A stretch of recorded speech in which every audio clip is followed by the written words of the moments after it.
አለባቸው። እኔ ያለኝ መልእክት የሚዲያ ሰዎች በተቻለ መጠን ስራ ሲሰሩ 4 ፒዎች ታሳቢ ያደርጉ፣ የሚጽፉም ሰዎች ጭምር የሚጽፉም የሚዲያም ሰዎች።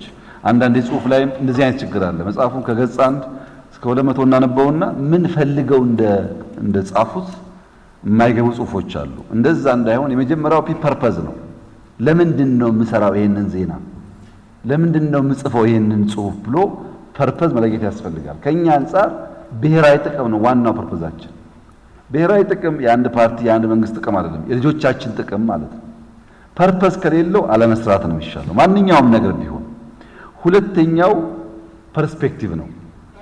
ያ ነገር የሚታይበት እይታ ሙሉ ካልሆነ ለኔ እንዲመቸኝ ለአንቺ እንዲመችሽ ከሆነ የሚነገር ሙሉ እይታ ካልሆነ የተስተካከለ መረጃ አንሰጥም። ፐርፐዝ ቢኖረውም ፐርስፔክቲቭ በጣም ወሳኝ ነው።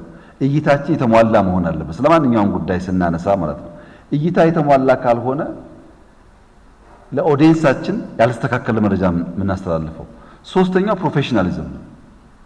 ሞያን በጣም ማክበር ያስፈልጋል። አራተኛው ፕሮክሲሚቲ ነው። ስለሚያወሩት ወሬ ቀርቦ ማወቅ አለባቸው። ስለ ሶማሌ ክልል ከሆነ ሶማሌ ክልል መሄድ ያስፈልጋል።